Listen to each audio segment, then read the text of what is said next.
అందరికీ నమస్కారం అండి. Welcome to Esha vlogs. మన ఛానల్‌ని ఎవరైనా సబ్స్క్రైబ్ చేసుకోకపోతే ఖచ్చితంగా సబ్స్క్రైబ్ చేసుకోండి. ఫస్ట్ టైమ్ చూసేవాళ్ళు ఈ వీడియోకి ఒక లైక్ ఇచ్చి ప్రోత్సహించండి. ఈరోజైతే మనం కుబేర కుంచం ఎలా పెట్టుకోవాలి, నేను ఎలా పెట్టుకుంటాను అన్న వీడియో అయితే తీస్తున్నాను. ఇక్కడైతే మీకు అన్ని డీటెయిల్స్ నేను ఎందుకు పెడతాను, ఏంటి అనేది చెప్తూ అయితే చేస్తాననమాట.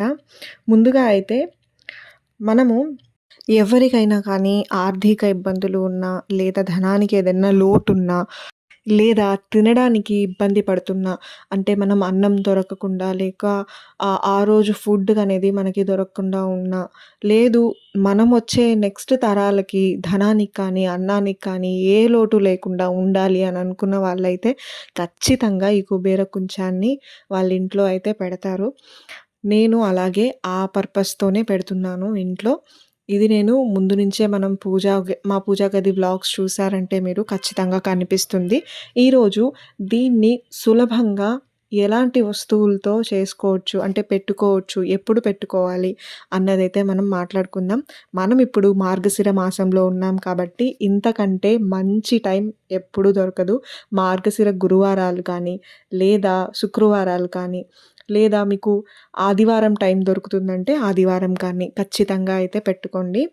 ఫస్ట్ అయితే నేనిక్కడ తీసుకునింది రాగి కొంచెం అయితే పెడుతున్నానండి. అందుకోసంగా కింద పెట్టుకోవడానికి ఒక రాగి ప్లేట్, అలాగే కొంచెంగా నేను నా వేలంత సైజులో ఉన్న ఈ కుంచాన్నయితే తీసుకున్నాను. నాకు స్ట్రైట్‌గా ఉన్న కుంచం అయితే దొరకలేదు ఆ టైంలో నేను పెట్టుకోవాలన్నప్పుడు. అందుకని ఇదైతే తీసుకున్నాననమాట. ఇది కూడా నేను రాగిలోనే తీసుకుంటున్నాను, కాపర్‌దిది. రాగి కాకుండా మనము వెండితో అయినా పెట్టుకోవచ్చు. అది కూడా మనం అంగుష్టం ఉంటే సరిపోతుంది. పెద్దవి పెట్టక్కర్లేదండి. చిన్నవి మన పూజ గదిలో విగ్రహాలు కానీ, లేదా మనం పెట్టే ఏ సామానైనా గానీ ఎంత చిన్నగా ఉంటే అంత బావుంటుందనమాట. దీని మీద అయితే నేను కొంచెం గంధం, అలాగే పసుపు కొంచెం కలిపిన పేస్ట్‌తో అయితే నామాలు పెడుతున్నాను. నామాలు పెట్టి చుట్టూ 4 వైపులా బొట్లు పెట్టయితే పెట్టుకుంటాననమాట. ఈ కుంచాన్ని మీరు ఖచ్చితంగా పూజ గది మీరు క్లీన్ చేసుకుంటారు కదా, ఆ రోజైతే పెట్టుకోండి. లేదా మీరు గురువారం, శుక్రవారం మా ఇంట్లో పూజ గది క్లీన్ చేసే అలవాటు లేదు, పటాలు మేము పక్కకి జరపము అని అనుకున్నప్పుడైతే ముందు రోజు మీరు క్లీన్ చేసుకుంటారు కదా, పక్క రోజు అంటే గురువారం పూజ చేసుకున్నప్పుడు కానీ, లేదా శుక్రవారం పూజ చేసుకున్నప్పుడు కానీ పెట్టుకున్నారంటే చాలా మంచిది. దీనికే మనకి 2 పేర్లున్నాయన్నమాట. ఒకటేమో కుబేర కుంచం అని పేరు, ఇంకోటేమో ధనలక్ష్మి కుంచం అని కూడా అంటారండి. దీనికి ఇద్దరు లక్ష్మీ కుబేరుల అనుగ్రహం అయితే దీనివల్ల ఖచ్చితంగా కలుగుతుంది. అలాగే అన్నపూర్ణాదేవి కూడా వచ్చి కూర్చుంటుంది మీకు. ఎందుకంటే మీరు బియ్యంతో పెడుతున్నారు కాబట్టి. ఇవి మనం పూర్వం చూసినట్లయితే మనం ఇప్పుడంటే చిన్నవి 1 కప్పు, 2 కప్పు, 3.5 కప్పు అని చెప్పి కప్పుల లెక్కలొచ్చేసాయి.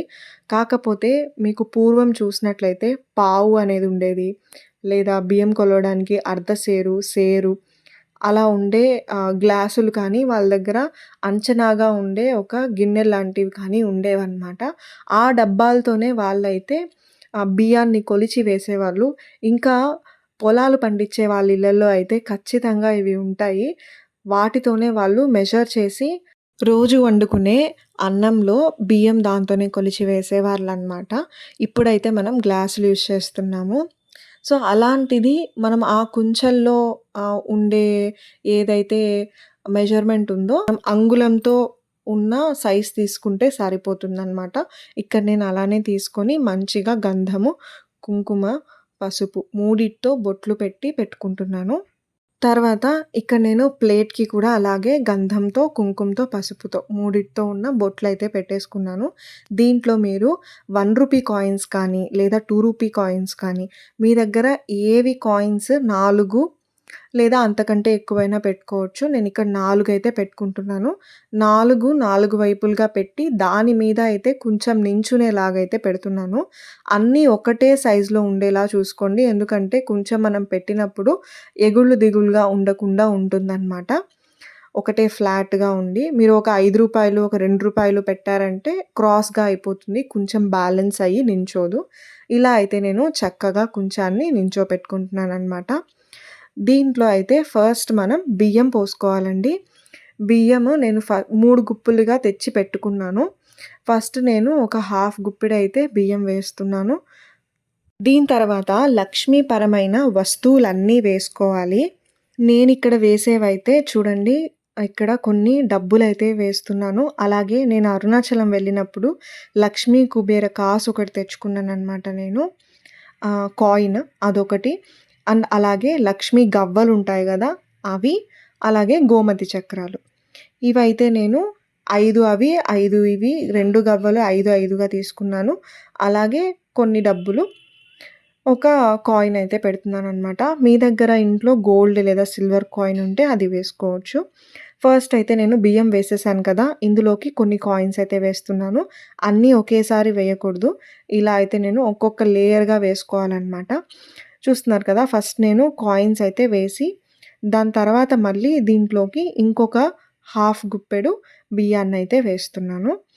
ఈ బియ్యం వేసేసిన తర్వాత మనం నెక్స్ట్ ఇంకొక లక్ష్మీప్రదమైన వస్తువు అయితే వేసుకోవాలి. మీ దగ్గర ఏవి అవైలబుల్‌లో ఉంటే అవి వేసుకొని కూడా పెట్టుకోవచ్చు.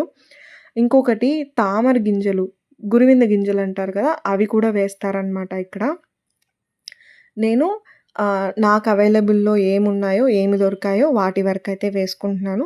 ప్రతి 15 రోజులకొకసారి కానీ, లేదా నెలకొకసారి కానీ మార్చుకుంటే సరిపోతుంది. మీరు వాడే బియ్యం బట్టి అది ఎంత ఫ్రెష్‌గా ఉంటుందనేది చెప్పగలము. మనం తినే బియ్యం వేసుకున్నామంటే ఖచ్చితంగా నెల రోజులు పాడవకుండా ఉంటుంది. ఇక్కడ నేను గోమతి చక్రాలు కూడా వేసేసాను. గోమతి చక్రాలు వేసిన తర్వాత మళ్ళీ ఇంకొక లేయర్ బియ్యం అయితే వేసుకుంటున్నాననమాట. ఇక్కడితో నేను నా దగ్గరున్న లక్ష్మీప్రదమైన ఐటెమ్స్ అన్నీ నేను పెట్టేశాను. ఇంక నా దగ్గర మిగిలిన కాయిన్స్ అన్నీ అయితే నేనిక్కడ ఇలా పైన పేర్చేస్తాననమాట. ఇవన్నీ మీ దగ్గర ఎప్పుడైనా గుడిలో మనకి వినాయక చవితి జరిగినప్పుడు, లేదా ఉట్టిలో దొరికిన కాయిన్స్, ఇట్లా మనం ఎక్కడన్నా దేవుడి అనుగ్రహంతో దొరుకుతాయి కదా! ఆ కాయిన్స్ అయితే పెట్టి ఇక్కడ పూజ అయితే చేసుకోవచ్చనమాట. నేనిక్కడ నా దగ్గర నేను కలెక్ట్ చేసిన కాయిన్స్ అన్నీ వేస్తున్నాను. అలాగే ఫ్రెష్ కాయిన్స్ కూడా వేస్తున్నాను. ఎప్పుడు మనం ఈ కాయిన్స్ కూడా నీట్‌గా క్లీన్ చేసి పెట్టుకోవాలి. మీరు నెక్స్ట్ టైమ్ పెట్టుకునేటప్పుడు. ఫస్ట్ టైమ్ పెట్టేటప్పుడు ఎలాగో క్లీన్ చేసే పెడతారు కాబట్టి అవన్నీ క్లీన్‌గానే ఉంటాయి. నెక్స్ట్ మళ్ళీ దుమ్ము పట్టేస్తాయి గదా! మళ్ళీ అప్పుడు కూడా మీరు నీట్‌గా క్లీన్ చేసి అయితే పెట్టుకోవాలనమాట. ఇక్కడ మాకు తమిళనాడులో 10 రూపీస్ కాయిన్స్ కూడా నడుస్తాయండి. అందుకని నేను అది కూడా లక్ష్మీ స్వరూపమే కాబట్టి నేను 10 రూపీ కాయిన్స్ కూడా పెట్టి ఫైనల్‌గా అయితే నా దగ్గర ఉన్న లక్ష్మీ కుబేర కాసునైతే పైన పెట్టేశాను. ఇలా పెట్టుకున్న తర్వాత మనము లక్ష్మీ కుబేరుల పటం ముందు కానీ, లేదా మీ దగ్గర లక్ష్మీదేవి పటం ఉంటే లక్ష్మీదేవి పటం ముందు కానీ ఇది పెట్టుకోవచ్చు. దీనికి నైరుతి మూల పెట్టాలా? ఈశాన్యం మూల పెట్టాలా? అని చాలా క్వెషన్స్ ఉన్నాయి. నేనైతే కుబేర కుంచం, ధనలక్ష్మి కుంచం పెడుతున్నాను కాబట్టి వాళ్ళ ఎదురుగా పెడితే మంచిది అని చెప్పి నేను వాళ్ళ ఎదురుగానే పెట్టుకుంటున్నాను. లేదు మీరు నా పూజ గది ప్రకారంగా ఆలోచించారు అంటే నేను ఇది ఈశాన్య మూలకు పెట్టినట్టనమాట.